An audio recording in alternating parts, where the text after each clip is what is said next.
But before he takes off, please can you rise on your feet? Rise on your feet, everybody, please. If you don't obey the pastor, I will sentence you to suspension. Turn like this. Turn like this. Lift up one leg. Lift up another one. Lift up one hand. Lift up another one. I'm watching those that did not do it so that we reduce their chicken to a quarter. Put your hands together for yourself and be seated. Dr. Mohammed, let me not waste your time so that you can fire on. I don't like standing for people. I want you to finish before I stand. God bless you, sir. Thank you very much. Good afternoon, ladies and gentlemen.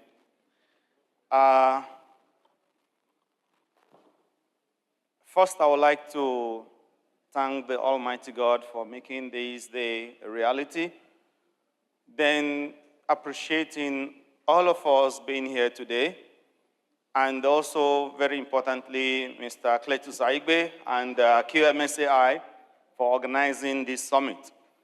Yeah, not to waste much of your time, because really, I was supposed to have 30 minutes, so I was asked to donate 10 out of the 30 minutes. Excuse me, please scroll around the slides if I can.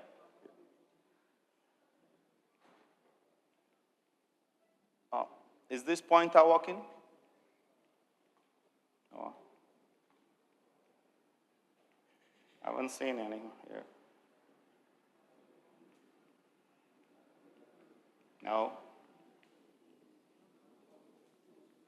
Where is it?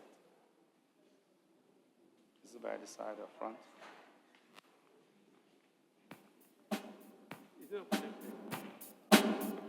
Anyway, the point I was asked to discuss about maximizing the benefits of internal audit to foster HSE performance.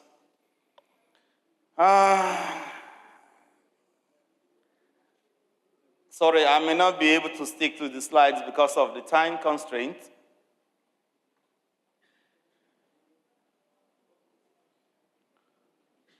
When we talk about the HSE lifestyle, today I believe every one of us know that we're trying to domesticate the HSE profession into our day-to-day lifestyle.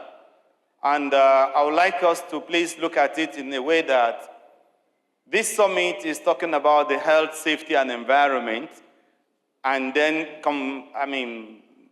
domesticating it to our lifestyle, meaning that we look at it personally.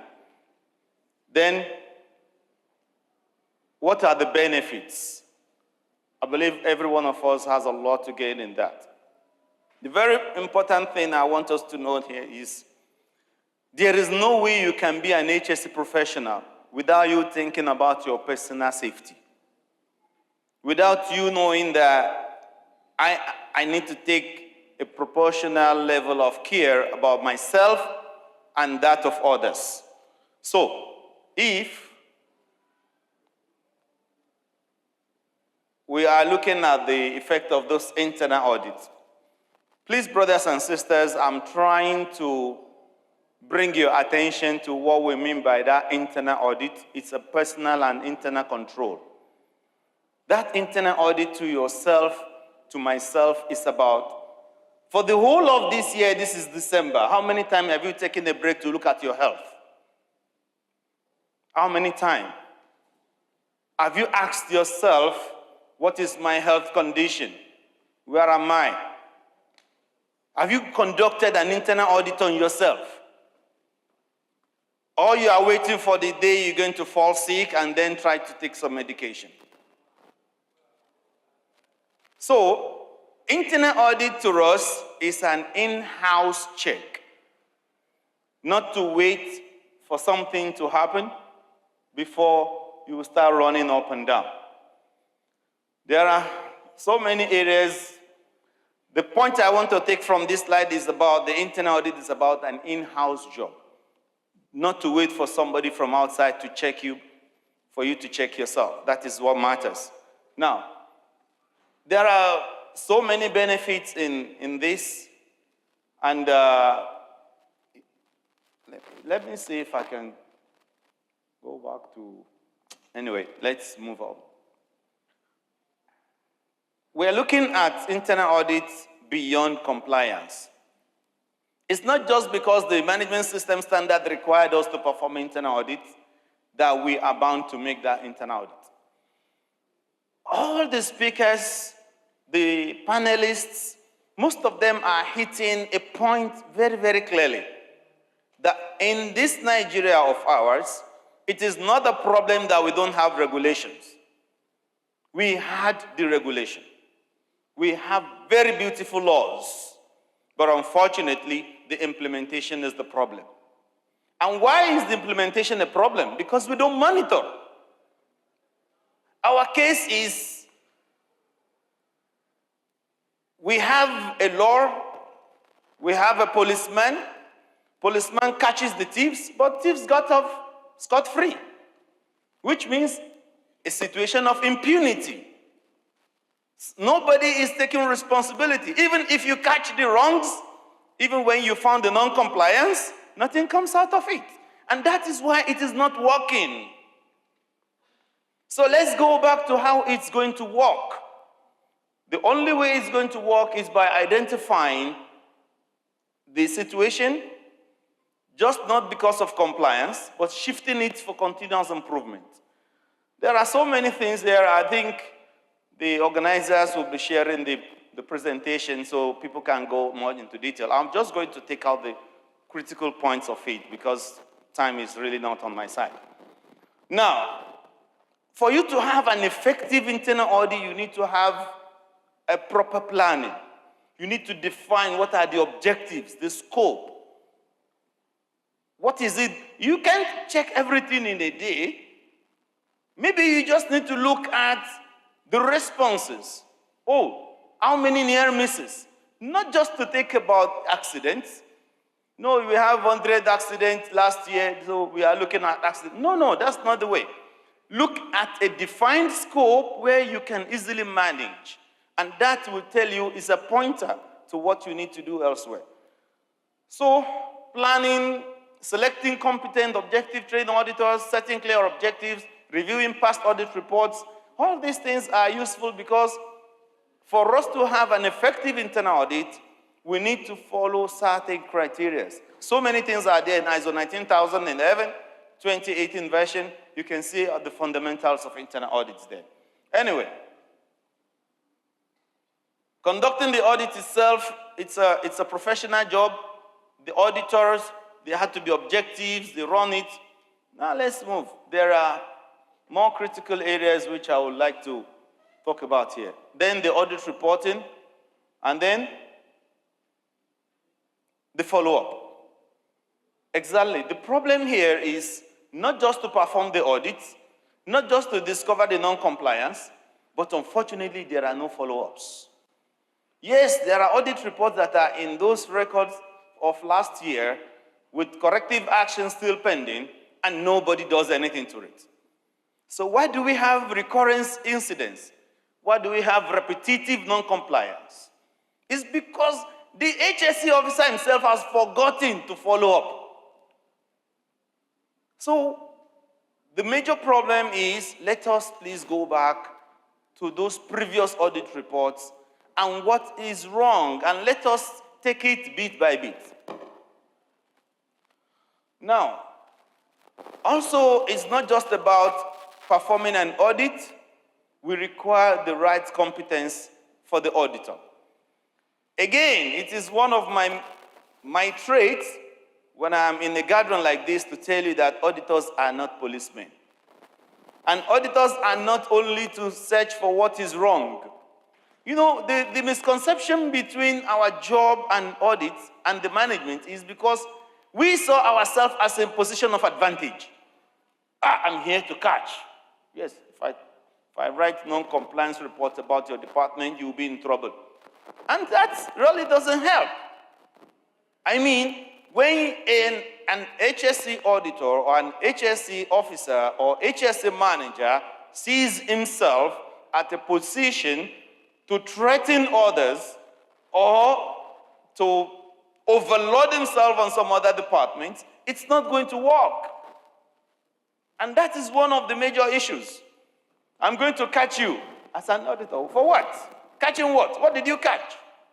So, it's very important to know that we need to be qualified, we need to appreciate the good deeds, and if we found anything wrong, we can bring it out. So now the power of internal audit. In order to maximize the effect of internal audit, going beyond compliance to continual improvement, we need to follow a little bit of these slides anyway, but we can get the detail of it later. But there are some key areas. So there should be KPIs, we should look at data, we should do cross-departmental learning, encouraging department to share findings, creating lessons learned, and so many of it. Now, let's look at some of these areas. Now, all these best practices, in order to get the best out of your internal audit, I will advise that each organization looks into their internal audit plans and internal audit operations. A very close fellow of mine will describe internal audit as what? As a defender. During the Chelsea and Man U encounter, when they beat the midfielder, who is the next person? The defender. When they beat the defender, who is the next person? What can the goalkeeper do? You knew very well. I know most of us love football. That's why I'm bringing in that. The midfielder is the policies and procedures. But the main defender is the internal audit. If the non-compliance scale through the defender, it's likely to cause a goal. So our role is the defender, the one that spots what is wrong before it's wrong. And that is why we have to do due diligence in internal audits. In order to do those due diligence, we need to define very clear audit objectives and scope, as I have mentioned. There is no way, even if you follow the standard, even if you have the best checklist, there is no way you can audit all the system. So limit the scope to a theme. Make sure you don't take the elephant at a go. How can you try to swallow an elephant? Is it possible? What you need to do is to get your cutlass, your knives, and cut the flesh, take it home and cook. So you can't, the whole system is the elephant. Define your scope, is the area you want to audit for your audit to be effective. Next, the new approach to internal audit is risk-based audit. It's not about, I want to audit procurement and sales and this and that. No. Where do you have the biggest risk? Remember, we said HSE. The health, safety, and environmental issues that your company is battling with. Where do you have the last incidents? What about the non-compliance? You have fines.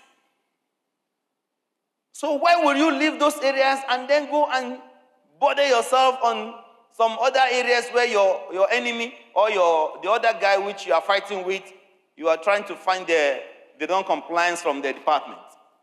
What has that got to do with you? The point is, you should focus on high-risk areas. In oil and gas, if you found out that the protective measures are missing, it's as good as having an accident. So the point is, let's make our audit to focus more on the risk-based area. Next is use competent and objective auditors. Now, it bogs my mind when we are throwing away as bonus, as gift to be won in this kind of environment, lead auditor costs. I remember in the year 2001, I have to work for 7 months, putting 50% of my salary together to attend my first internal auditor course. Now, if that course was given to somebody free of charge, I'm not sure that person can understand the importance of it as I did. Nevertheless, QMSAI is an organization that is committed to see the professionalism improving. And this is our slogan. I said our because I believe I'm part and supporter of this goal, that we should try and spread the knowledge wherever we are. Whatever you learn, don't keep it in that book, don't keep it in your diary, in your laptop. Train the people in your organization. Arrange awareness courses free of charge. Let people know about what you are talking about, because you are the only one speaking that jargon. Non-compliance, internal audit, this and that, clause 4.1, context of the organization, clause 5.1, leadership, 6.1, operations, 7, this support. Everybody will be looking at you. Which law are you quoting? But when you train the people, when you spread the knowledge, when people are aware about what you are talking about, you will not be alone. Keep training the people. So we need a professional auditors who are going to do justice. For you to be professional and competent, you need the knowledge, skill, performance. Now, there is something missing. The ability to apply the knowledge. And that is what we mean by that competence. You might attend internal auditor or lead auditor courses, but you still fail to apply those knowledge. When you get to the point of applying, then you start asking yourself, am I asking the right questions? Especially when you meet very smart auditees that will divert your views to a different thing. So you need to be competent. Next, engage stakeholders. What we mean by stakeholders in internal audit? These are your colleagues. I'm not talking about other areas. I'm talking about your same organization. You have to engage them. You cannot plan the internal audit without their consent. Oh my God. I was on a job, on a work with health insurance, and we were telling them, let's plan an audit. Actually, it should be a surveillance audit. And the executive director of the agency was saying that, no, we don't need to inform them. You know what? You jump on them and said, we catch you. I said, is that an audit? Can somebody tell me if that is an audit? What are those key features of an audit? It's never done by surprise. Because you are professional, you will tell your auditee, this is what I'm going to check. I'm going to check your request, I'm going to check your control, I'm going to check your reporting, I'm going to check your efficiency, I'm going to check your KPIs, I'm going to check your strategic plan, I'm going to check your implementation plan. I'm going to tell you before I come. That is the way an auditor performs. You know, it's difficult for the auditee to fix the hole within the 2-week, 3 weeks interval. Even if he tries to, cook some document, you're going to pick them up easily. The value of internal audit is to force the auditee to do some things which he has not been doing. A lot of us, we turn the audit to become inspections. And it doesn't really bring out those values in the audits. Anyway, you should engage all levels. I was so happy when somebody among the panelists said, how come we have HSE professionals only here? Why don't we have those contractors? Why don't we have the government agencies? Why don't we have those DGs? I'm not sure they are interested because they don't know what we are talking about. And that is whose fault? It's our fault. Because we didn't enlighten others enough. Because we are keeping the knowledge to ourselves. As if it is a secret. The standard is online, but not everybody could understand it. Do you bet me? ISO 45001 standard 2018 is online. Google it, you find it. The whole PDF is there.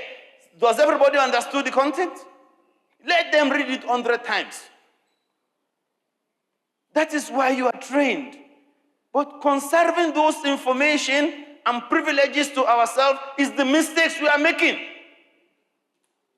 Throw it out. The more you train, the more you are respected, the more you create the people, the more they follow you. Sitting down and be the HSE god in your local area is not improving. It's not the best. It's not what we're looking for. Anyway, engaging routine employees and frontlines, I think I've made the point. Engage everyone. Number 5, utilize comprehensive checklists and tools. Checklists have its plus and minus. But for internal audit, it is well recommended so that you can be able to cover most of the areas you want to cover. When I say comprehensive checklist, it means you prepare ahead, knowing what you want to audit, and that really helps. What? Focus on root cause analysis for non-conformities. The previous audit reports need to be checked. When you are auditing now, focus on the previous non-conformities. See how it is being closed. See the benefits. 20 minutes. Creating a system for tracking and corrective actions. A lot of time, the audit reports for last year, nothing was done till date. Another one will do another audit, and then we'll make another report, and then nothing will be done. So what are you doing the audit for? Is there any benefit in doing an audit without corrective actions? Okay, you said, go and fix 1, 2, 3 within this time, but you, the one that initiated the corrective action, doesn't have a follow-up. Do you think they will come and ask you, Oga, you don't even bother to ask whether I finished? They would not. They will even pray you should forget. Anyway, to incorporate data analysis and trend monitoring in your audit, don't just ask questions. Look at data. Look at information. Don't just say, you know, it's so disheartening when you see auditors nowadays asking, did you do it? Yes. Is that an auditor's question? That's why you need to follow up your knowledge. Webinars. QMSAI are doing a lot of this, spreading information. So please, incorporate data analysis and trends monitoring. Encourage cross-departmental sharing of lessons learned. Cross-departmental. You are the auditor in, assuming, let's say, HR. That is why when organizations need to train the internal auditor, train them across the board. Don't just train the quality assurance department or the HSE department only. Sorry. Don't just train the HSE department only. Train across the board so you can do interdepartmental and cross-functional sharing. Well, follow-up audit to verify effectiveness of corrective action. I think we have spent that. And report audit findings to top management. A lot of time, that findings you have done in your internal audit doesn't get to the right people. Doesn't get up there. You have to strive to ensure it gets over to them.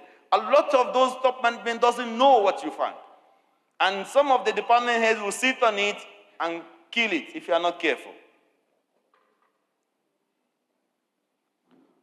Leverage technology for efficiency and accuracy. I can see that Mr. Waliu is doing a lot of that. And it's one of those things we should do now in these days. Integrate HSE audit into continuous improvement. The findings of HSE audits need to be part of the continual improvement plan. It is as good as you go to the doctor just for a medical checkup, and those findings in your medical report wasn't done anything about it. You just kept the report and keep it with you. What is the purpose of doing it? Get something done. I'm about to leave, don't worry. You can see that my slide is not that much. Anyway, before I will leave, I want to call your attention to a few things.